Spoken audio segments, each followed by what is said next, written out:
Hello दोस्तों, are के classes में आपका स्वागत है। आज हम क्लास 10th केमिस्ट्री का फर्स्ट चैप्टर का पार्ट 5 पढ़ेंगे। पार्ट 4 में हमने पढ़ा था कि ऑक्सीकरण क्या होता है और अपचयन क्या होता है। आज हम पढ़ेंगे रेडॉक्स अभिक्रिया क्या होती है। इसको ऑक्सीकरण अपचयन भी बोलते हैं, इसको उपचयन अपचयन अभिक्रिया भी कहते हैं। तो ये क्या होती है, देखते हैं। इस अभिक्रिया में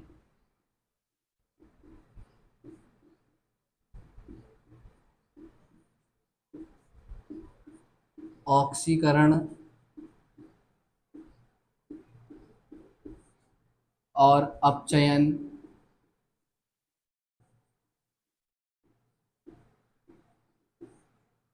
दोनों क्रियाएं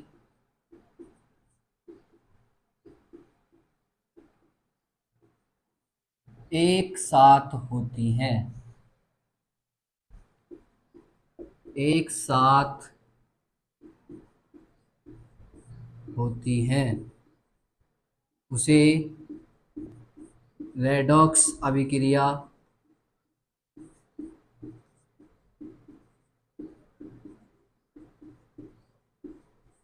कहते हैं। रेडॉक्स अभिक्रिया कहते हैं। ठीक है। वह अभिक्रिया जिसमें ऑक्सीकरण और अपचयन एक साथ होगा उसे रेडॉक्स अभिक्रिया या ऑक्सीकरण अपचयन या उपचयन या अपचयन अभिक्रिया कहते हैं। ठीक है, इसका एग्जांपल देखते हैं। CuO प्लस H2, तो Cu प्लस H2O, इस एग्जांपल को देखते हैं। ठीक है, देखिए CuO से क्या हो रहा है, Cu हो रहा है, इससे ऑक्सीजन निकल रहा है, तो ये क्या हो रहा है, इसका अपचयन। क्या हो रहा है, अपचयन, क्योंकि इसमें से ऑक्सीजन निकल रहा है तो उसका क्या हो रहा है, अपचयन। अपचयन का मतलब क्या होता है, जिसमें से ऑक्सीजन निकल रहा हो और हाइड्रोजन जुड़ रहा हो, उसको अपचयन बोलेंगे। और ऑक्सीकरण क्या होता है, जिसमें ऑक्सीजन जुड़ रहा हो और हाइड्रोजन निकल रहा हो, उसे ऑक्सीकरण कहेंगे, पार्ट 4 में जो हमने बताया था। तो ठीक है, ये देखिए सी यू ओ से Cu हो रहा है, कॉपर ऑक्साइड से कॉपर हो रहा है, यानी कि ऑक्सीजन इसमें से निकल रहा है तो ये अपचयन हो गया। अब ये देखो H2 है, ये H2 से H2O हो रहा है, तो इसका क्या हो रहा है, इसमें ऑक्सीजन जुड़ रहा है, तो ये क्या हो रहा है, ऑक्सीकरण हो रहा है। इसका यहाँ पर क्या हो रहा है, ऑक्सीकरण हो रहा है। तो वह अभिक्रिया जिसमें ऑक्सीकरण और अपचयन अभिक्रिया एक साथ होती है उसी को ही हम रेडॉक्स अभिक्रिया कहते हैं। क्या कहते हैं, रेडॉक्स अभिक्रिया कहते हैं, या ऑक्सीकरण उपचयन या ऑक्सीकरण अपचयन या उपचयन या अपचयन अभिक्रिया कहते हैं। ठीक है, एक और एग्जांपल देखते हैं।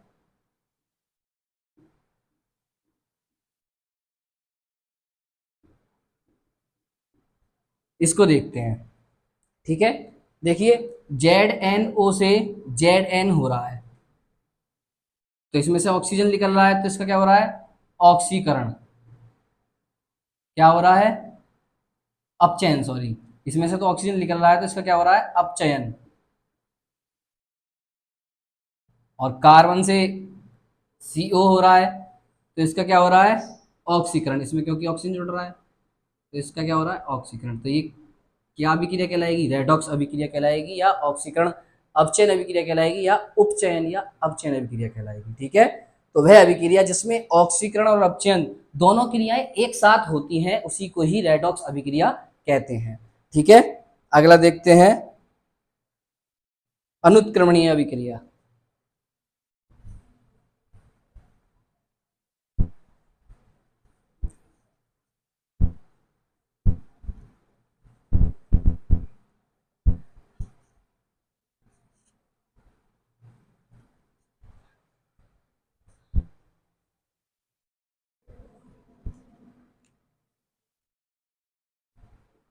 अनुत्क्रमणीय अभिक्रिया,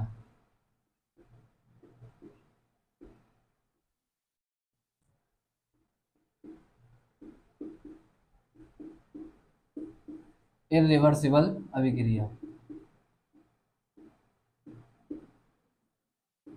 सिबल रिएक्शन।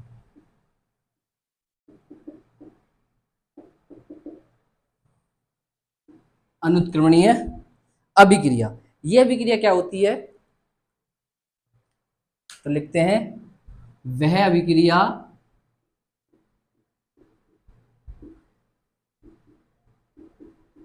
जो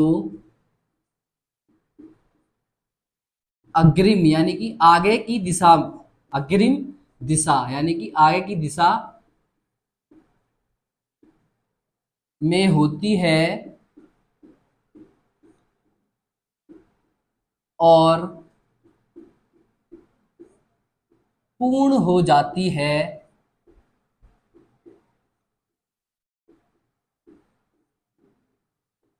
आगे की दिशा में होती है और पूर्ण हो जाती है, उसे अनुत्क्रमणीय अभिक्रिया कहते हैं।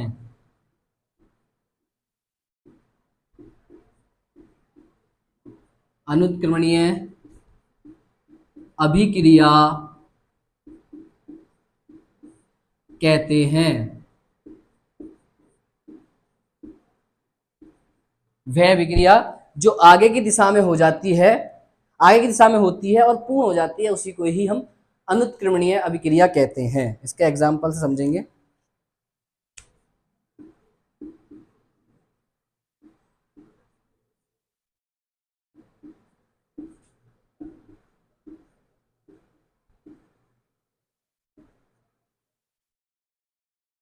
ये अभिक्रिया है, ठीक है।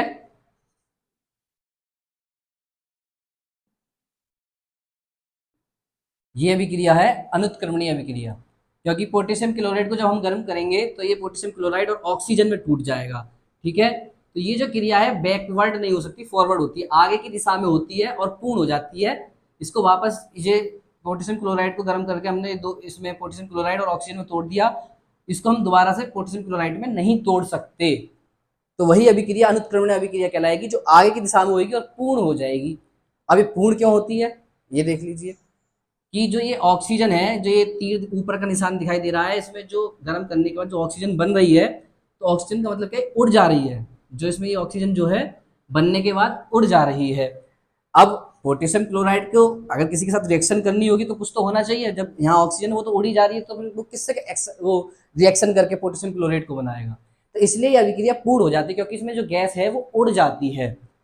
तो यही कहलाती है अनुत्क्रमणीय अभिक्रिया, वह अभिक्रिया जो आगे की दिशा में होती है और पूर्ण हो जाती है, उसी को ही हम अनुत्क्रमणीय अभिक्रिया कहते हैं, ठीक है। क्या कहते हैं, अनुत्क्रमणीय अभिक्रिया कहते हैं, क्योंकि इसमें जैसे ये ऑक्सीजन बना, तो ऑक्सीजन बनने के बाद साथ ये उड़ जाएगा वायुमंडल में, ये उड़ जाएगी, तो पोटेशियम क्लोराइड को क्रिया करने के लिए तो कुछ नहीं बचेगा। अगर कुछ होगा जब तो क्रिया करके कुछ बना पाएगी, तो कुछ है ही नहीं है, तो इसलिए अभिक्रिया पूर्ण हो जाती है, उसी को ही हम अनुत्क्रमणीय अभिक्रिया बोलते हैं। क्या बोलते हैं, अनुत्क्रमणीय अभिक्रिया कहते हैं।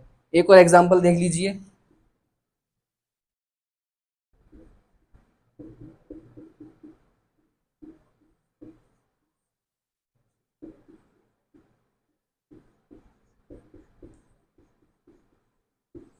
ये देख लीजिए,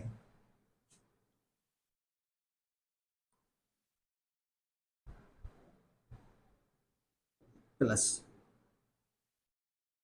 बेरिलियम क्लोराइड की सोडियम सल्फेट से रिएक्शन कराएंगे तो बेरियम सल्फेट बनेगा, बेरियम सल्फेट का अवक्षेप बनेगा। जो ये नीचे वाला तीर जो है, ये अवक्षेप को प्रदर्शित करता है, जो ऊपर वाला ये गैस को उड़ जाती है उसको प्रदर्शित करता है, ठीक है। तो ये बेरियम सल्फेट का अवक्षेप बनेगा और सोडियम क्लोराइड का घोल बनेगा, ठीक है। तो ये अभिक्रिया भी अनुत्क्रमणीय अभिक्रिया है। क्यों, क्योंकि जो ये बेरियम सल्फेट जो बना है, जो इसका अवक्षेप बना है, वो नीचे बैठ जाएगा, और ये अब फिर जो नीचे बैठ जाएगा तो इसके बाद ये सोडियम क्लोराइड के घोल के साथ क्रिया नहीं करेगा, ठीक है। तो इसलिए अभिक्रिया पूर्ण हो जाती है, यही अभिक्रिया अनुत्क्रमणीय अभिक्रिया कहलाती है, इरिवर्सिबल रिएक्शन कहलाती है, जो आगे की दिशा में होती है और वो पूर्ण हो जाती है, उसी को ही अनुत्क्रमणीय अभिक्रिया कहते हैं, ठीक है।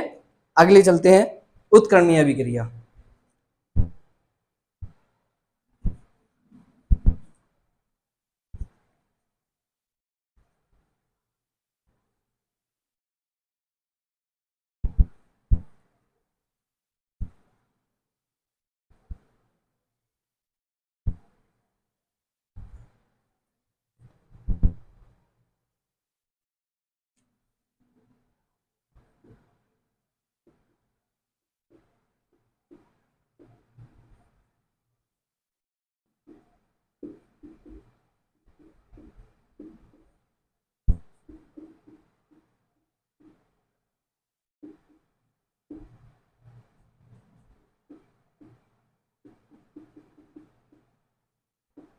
रिवर्सिबल रिएक्शन, उत्क्रमणीय अभिक्रिया।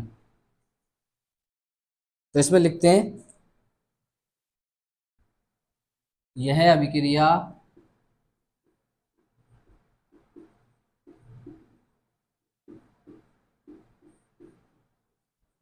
समान परिस्थिति में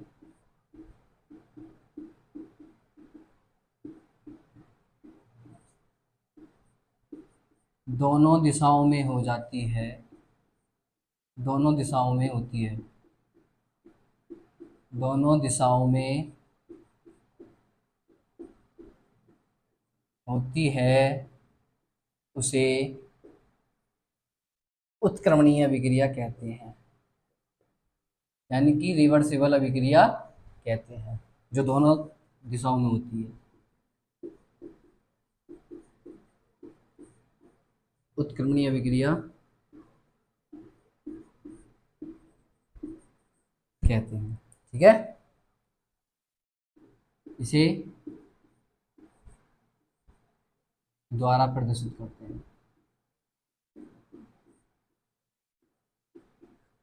जो दोनों दिशाओं में होती है, प्रदर्शित करते हैं, ठीक है। ये अभिक्रिया समान परिस्थिति में दोनों दिशाओं में हो जाती है, इसी को ही उत्क्रमणीय अभिक्रिया कहते हैं। क्या कहते हैं? उत्क्रमणीय अभिक्रिया कहते हैं। इसका एग्जाम्पल देखते हैं, PCl5 PCl3 प्लस Cl2, ठीक है। फास्फोरस पेंटाक्लोराइड जब रिएक्शन करेगा तो किसमें टूट जाएगा? PCl3 में और Cl2 में, और वापस इसको हम जोड़कर फिर PCl5 बना सकते हैं। तो ये अभिक्रिया जो होगी वो उत्क्रमणीय अभिक्रिया यानी कि रिवर्सिबल रिएक्शन कहलाती है। PCl3 क्लोरीन बना। अब आप ये कहोगे कि ये तो क्लोरीन गैस है, ये तो उड़ जानी चाहिए, क्योंकि अनुत्क्रमणीय में क्या था, ऑक्सीजन गैस भी बनी थी, वो उड़ गई थी, ये क्यों नहीं उड़ी?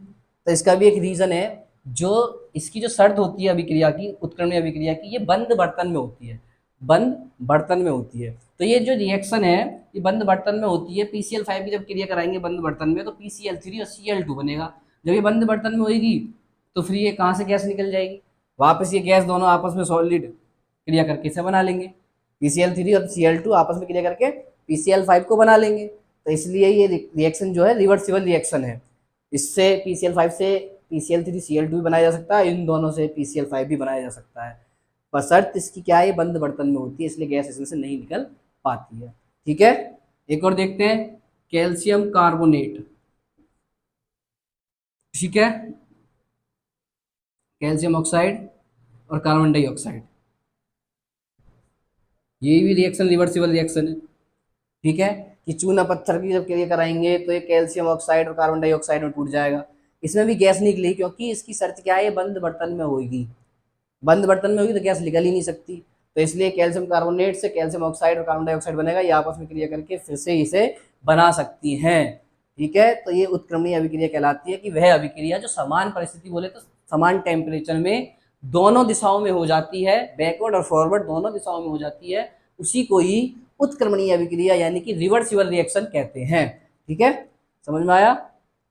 आगे चलते हैं।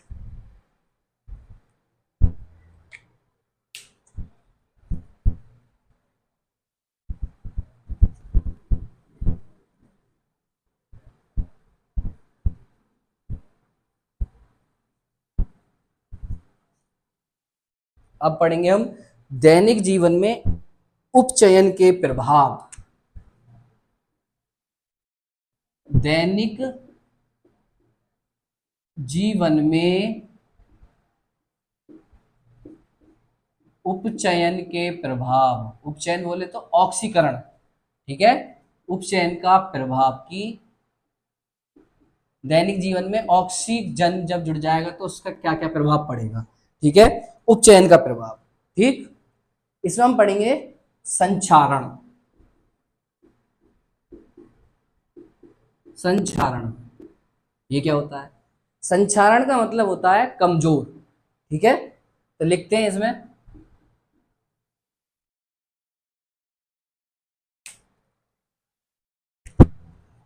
जब कोई धातु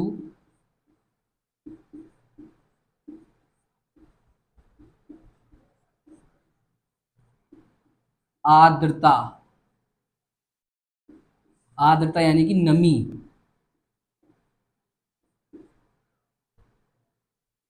वायु,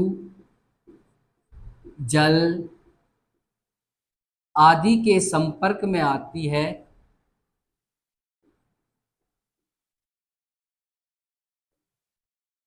आदि के संपर्क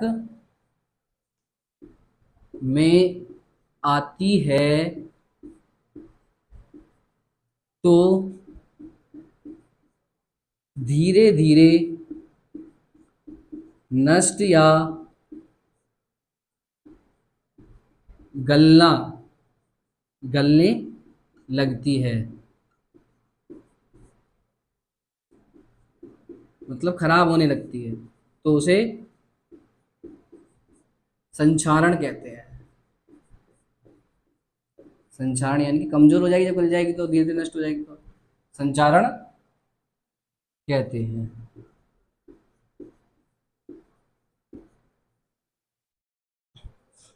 ठीक है, जब कोई धातु नमी, वायु या पानी के संपर्क में आती है तो धीरे धीरे नष्ट यानी गलने लगती है, जंग लगने लगती है उसमें, तो कमजोर पड़ जाती है, उसी को ही हम संचारण बोलते हैं। ठीक है, जब कोई धातु वायु के संपर्क में आएगी, यानी कि ऑक्सीजन से जुड़ेगा उसमें, तो क्या हो जाएगी, वो खराब होने लगेगी, धीरे धीरे गलने लगेगी, नष्ट होने लगेगी, उसी को ही संचारण बोलेंगे। जैसे कि उदाहरण में बोले तो लोहे पर जंग लगना, लोहे पर जंग लगना,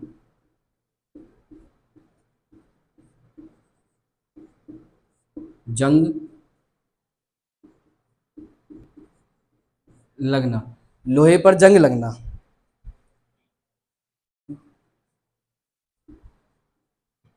चांदी का, चांदी पर काली परत जमना,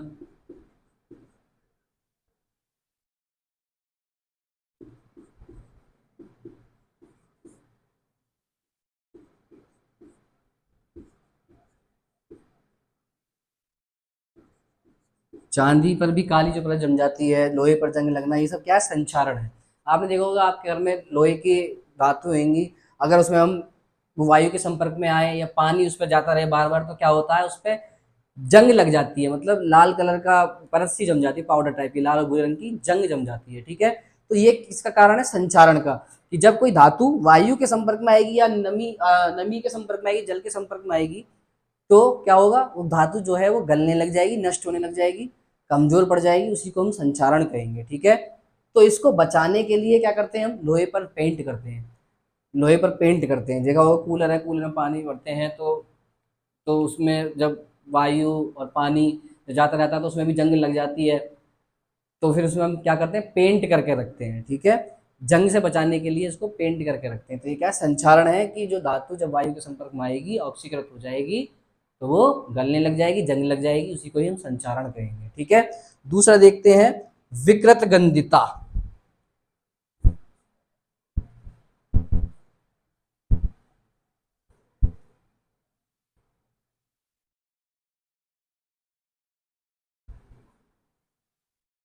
विकृत गंधिता,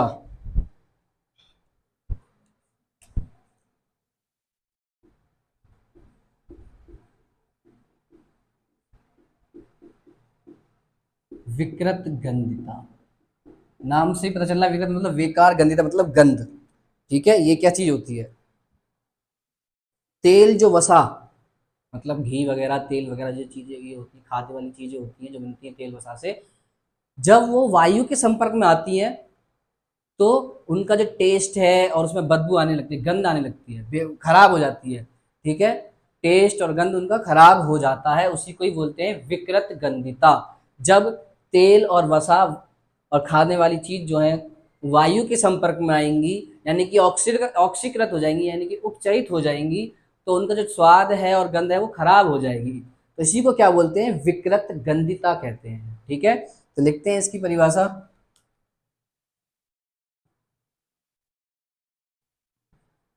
जब तेल या वसा वायु के संपर्क में आती हैं, यानी कि ऑक्सीकृत हो जाती हैं, वायु के संपर्क में आती हैं, या ऑक्सीकृत हो जाती हैं,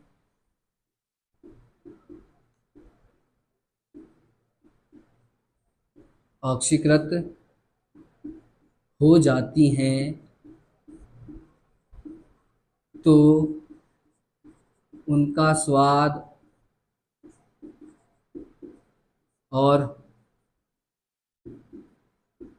गंध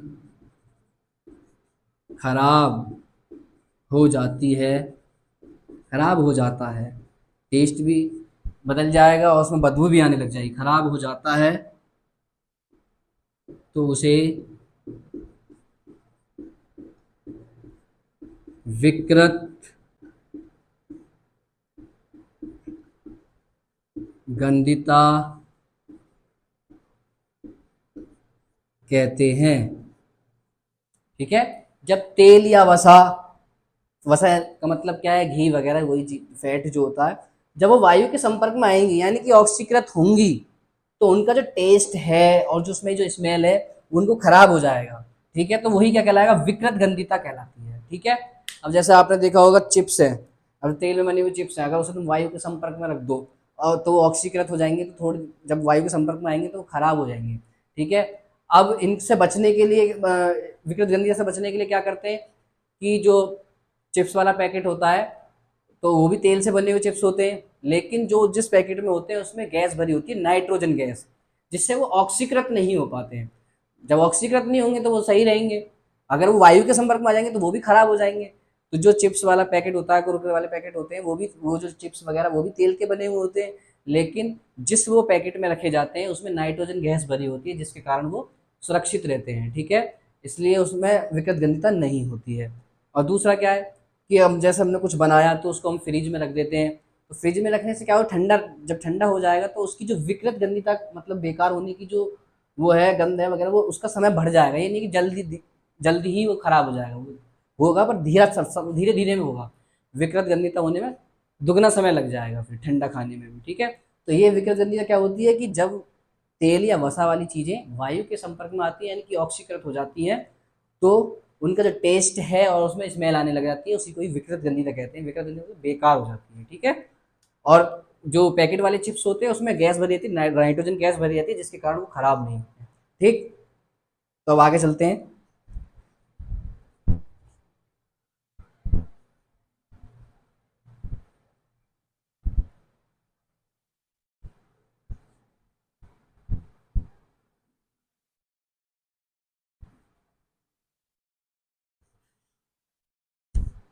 अब हम पढ़ेंगे कुछ इंपॉर्टेंट क्वेश्चन जो पेपर में पूछे गए हैं।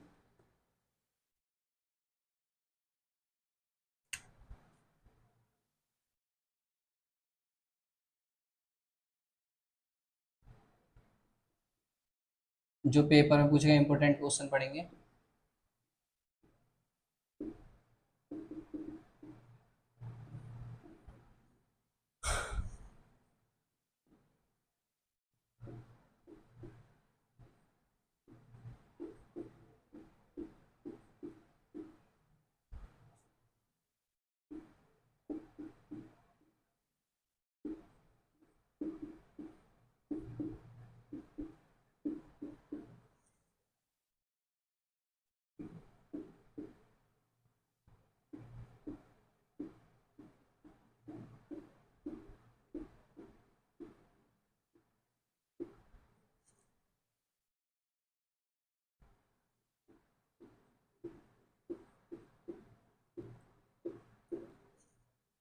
अभी मैं कुछ रिएक्शन लिखूंगा, उसमें से बताने की कौन सी अभिक्रिया उभय अपघटन नहीं है या है, कोई सी भी मतलब क्या क्या रिएक्शन कौन सी दे रखी है, क्या क्या है।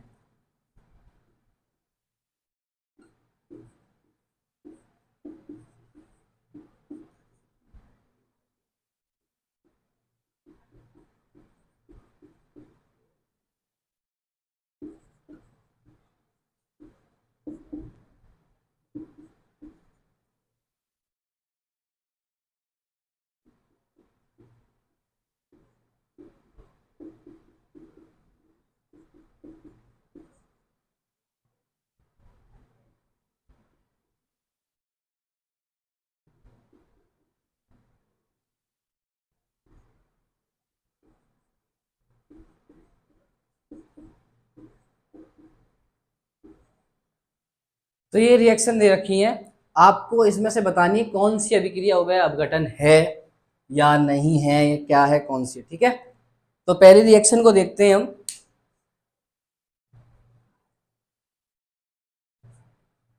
उभय अपघटन का मतलब तो तुम्हें पता है कि क्या होती है। उभय अपघटन का मतलब होती है वह अभिक्रिया जिनके अभिकारकों में आयनों का आदान प्रदान होता हो। आयनों, ये अभिक्रिया इनके आयनों में आदान प्रदान होता हो, उसी को ही उभय अपघटन अभिक्रिया कहते हैं। ठीक है, तो ये देखिए PCl3 प्लस PCl2, ये तो PCl5 बना, ये तो जुड़ के PCl5 बनना, इसमें तो कोई उभय अपघटन अभिक्रिया नहीं है, तो योगात्मक अभिक्रिया है कि जोड़कर बननी है योगात्मक अभिक्रिया। ये कौन सी अभिक्रिया हुई? योगात्मक अभिक्रिया, संयोजन अभिक्रिया। PCl3 Cl2 तो क्या बना है इसमें? PCl5, ये कोई उभय अपघटन अभिक्रिया नहीं है। ठीक है, Zn+H2SO4, तो ZnSO4 प्लस H2, तो देखो क्या हो रहा है, Zn इसके पास आ रहा है, H2 निकल रहा है, तो यानी कि तो डिस्प्लेसमेंट हो रहा है, यानी कि विस्थापन हो रही है।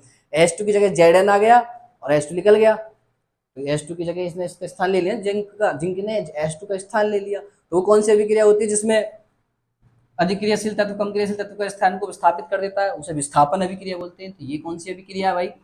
विस्थापन अभिक्रिया है, ये भी उभय अपघटन अभिक्रिया नहीं है। ये देखिए NH4Cl को गर्म करा तो NH3 और HCl में टूटा, तो ये जो अभिक्रिया है इसे बोलते हैं ऊष्मीय अपघटन। ऊष्मीय अपघटन, ऊष्मीय अपघटन का मतलब क्या होता है कि जो ऊष्मा देकर रिएक्शन करी जाए, अब वो मतलब एक अभिकारक गर्म करेंगे, उसको ऊष्मा देंगे तो वो दो या दो से अधिक प्रोडक्ट में टूट जाए, तो उसे बोलते हैं ऊष्मीय अपघटन। एक होती है ऊष्मीय वियोजन। ऊष्मीय वियोजन का मतलब क्या है कि मान लो NH4Cl है, इसको हमने गर्म करा तो NH3Cl प्लस HCl में टूट गया, ये तो हो गया उसमें अपघटन। फिर हमने इसको दोबारा ठंडा करा, ठंडा करने को सब कर दिया, तो ये दोबारा किसमें बन जाएगा? NH4Cl में। उसमें रिवर्सिबल वाला निशान चिन्ह लगा हुआ होगा, और वो तोड़ने के बाद दोबारा जोड़ा जा सकता है, उसी को ही ऊष्मीय वियोजन अभिक्रिया बोलते हैं। अगर नहीं जोड़ा जा सकता तोड़ने के बाद तो उसे ऊष्मीय अपघटन अभिक्रिया बोलेंगे। ठीक है, इसे गर्म करेंगे तो गर्म करने के बाद ये अमोनिया उसमें टूट जाएगा, अमोनिया और HCl में, फिर उसको ठंडा करेंगे, फिर दोबारा वो अमोनियम क्लोराइड बन जाएगा, तो उसे बोलेंगे ऊष्मीय वियोजन। और ये टूट गया, ये बन नहीं रहा, तो इसे बोलते हैं ऊष्मीय अपघटन। ठीक है, ये ऊष्मीय अपघटन अभिक्रिया है। अब ये वाली अभिक्रिया देखिए BaCl2 प्लस Na2SO4, तो ये देखिए जरा, Na2SO4 और Cl ये अलग हुआ है, यानी कि इस पर माइनस, इस पर प्लस चार्ज, इस पर माइनस के दो चार्ज, इस पर माइनस के दो चार्ज, इस पर प्लस के दो चार्ज Ba पर, तो ये आयनों का इनमें आदान प्रदान हुआ है, तो प्लस माइनस का टच हुआ तो 2NaCl बनाया और BaSO4 के साथ जुड़ गया, तो ये उभय अपघटन अभिक्रिया है। ये कौन सी अभिक्रिया है? उभय अपघटन अभिक्रिया। आपने पिछली क्लास में पढ़ी होगी, जो मैंने पढ़ाई होती है कि उभय अपघटन अभिक्रिया क्या होती है। वो होती है जिसमें अभिकारकों में आयनों का आदान प्रदान हो, तो इसमें आयनों का आदान प्रदान हुआ है, तो ये BaSO4 2NaCl बना, तो ये कौन सी अभिक्रिया हुई? उभय अपघटन अभिक्रिया हुई। ठीक है, और देखते हैं।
ये रिएक्शन है, इसमें बतानी है कि कौन सी अभिक्रिया उभय अपघटन अभिक्रिया है।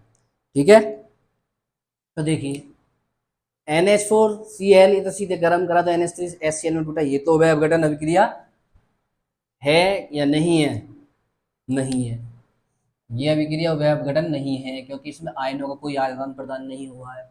उभय अपघटन अभिक्रिया वो होती है जिसमें आयनों का आदान प्रदान हो, तो इसमें तो कोई आयनों का आदान प्रदान नहीं हुआ। दूसरी वाली देखिए, CH3COOH NaOH, तो CH3COO Na और H2O। तो देखिए हमें पता है कि Na पे प्लस चार्ज होता है, इस पर माइनस के चार्ज होता है CH3COO पर, CH3COO पर माइनस का चार्ज होता है, तो जो ये माइनस है प्लस की तरफ अट्रैक्ट हो जाएगा, यानी कि आयनों की तरफ, आयनों में आदान प्रदान हो जाएगा, तो क्या बनाएगा CH3COO Na बनाया और जल निकल गया। तो भाई ये कैसी अभिक्रिया हुई? उभय अपघटन अभिक्रिया हुई। क्यों? क्योंकि इसमें आयनों का आदान प्रदान हो गया। तो ये कौन सी अभिक्रिया हुई? उभय अपघटन अभिक्रिया हुई। अगली देखिए AgNO3 प्लस NaCl, तो ये देखिए NaNO3 से जुड़ रहा है, तो यानी कि पता है कि ये प्लस माइनस होंगे और ये इससे Ag प्लस माइनस होंगे, तो ये भी कैसी अभिक्रिया है? उभय अपघटन अभिक्रिया, क्योंकि इसमें भी आयनों का आदान प्रदान हुआ है। Ag पर प्लस माइनस प्लस माइनस, तो प्लस माइनस की तरफ अट्रैक्ट होगा, तो NaNO3 बनाया और AgCl, तो ये क्या है? उभय अपघटन अभिक्रिया है। ये वाली अभी हमने इससे पहले ही करी थी, BaCl2Na2SO4, ये कौन सी है? ये भी उभय अपघटन अभिक्रिया है। ठीक है, तो समझ में आया कि उभय अपघटन अभिक्रिया कौन सी होती है? जिसमें जिनके अभिकारकों में आयनों का आदान प्रदान हो रहा हो, वही उभय अपघटन अभिक्रिया होती है। और ये क्या है? उभय अपघटन अभिक्रिया नहीं है, तो ये तो उष्मीय अपघटन अभिक्रिया है, क्योंकि ये इसको गर्म करा तो NH3HCl में टूटा, तो ये कौन सी होगी? उष्मीय अपघटन अभिक्रिया होगी। ठीक है, आगे देखते हैं और क्वेश्चन देखते हैं जो पूछे गए हैं पेपर में।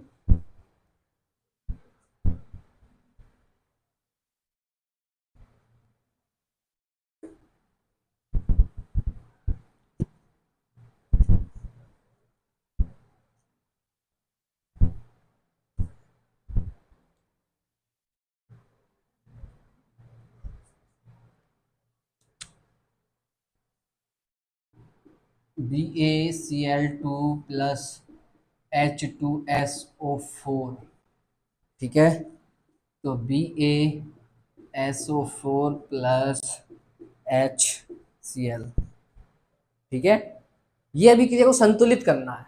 क्या करना है? संतुलित करना है।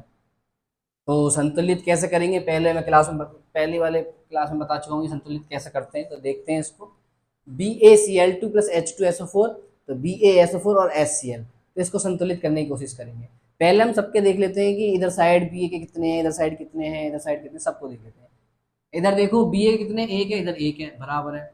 Cl के इधर साइड कितने अभिकारक में? दो है, इधर कितने? एक, ये कम है। H कितने? इधर दो है, इधर कितने हैं? एक, ये कम है। S कितने? इधर एक, इधर भी एक। O चार, चार, तो इसमें Ba भी बराबर है, S भी बराबर है, O भी बराबर है। ठीक है, तो कम क्या है? Cl और H कम है।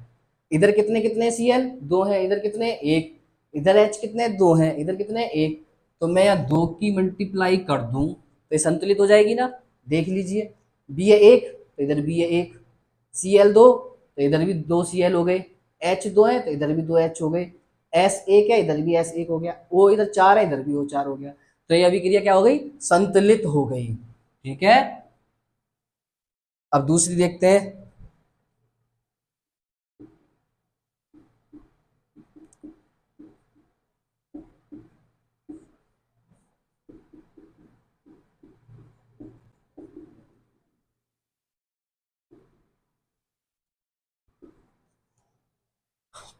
इस रिएक्शन को देखते हैं, NaOH plus H2SO4 Na2SO4 plus H2O, तो इस रिएक्शन को देखते हैं कि ये संतुलित है कि नहीं है।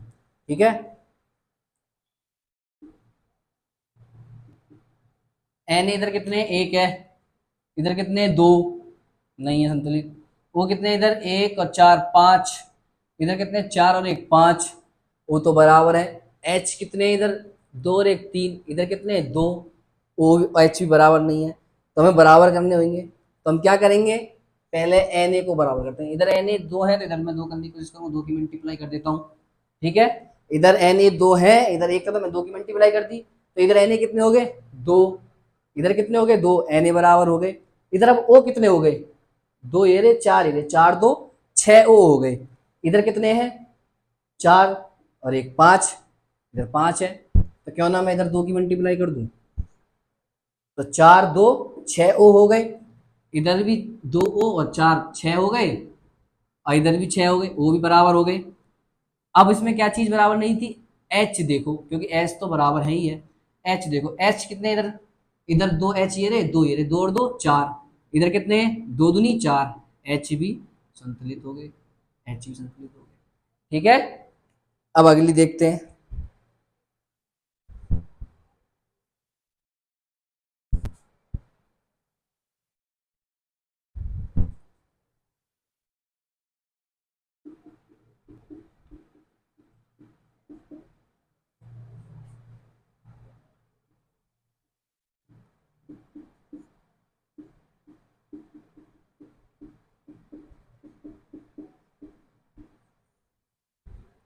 ये रिएक्शन को संतुलित करेंगे, HNO3 और CaOH का होल ट्वाइस, तो CaNO3 का होल ट्वाइस प्लस H2O, इसको संतुलित करेंगे।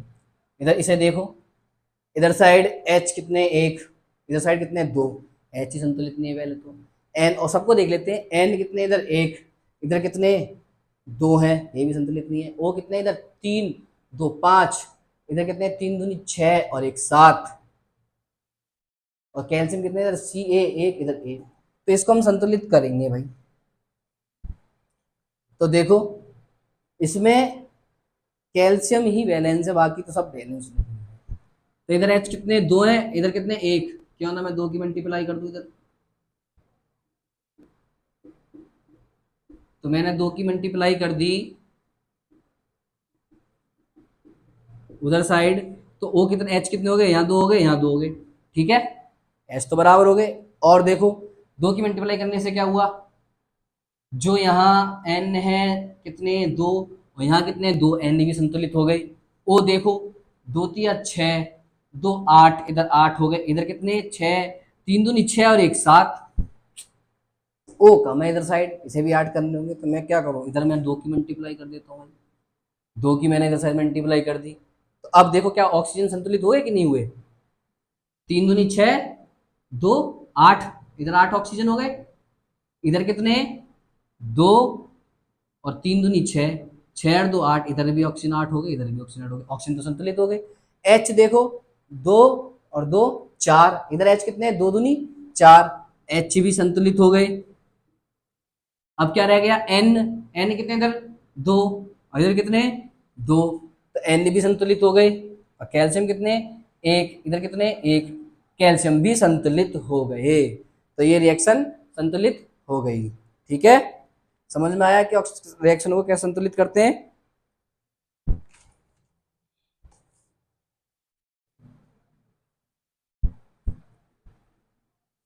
आगे और देखते हैं क्वेश्चनों को।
अब इसमें बतानी कौन सी अभिक्रिया, एक और ले लेते हैं,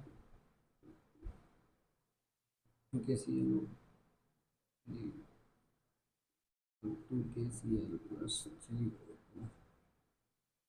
इसमें से बतानी कौन सी अभिक्रिया उत्क्रमणीय अभिक्रिया है, बताइए।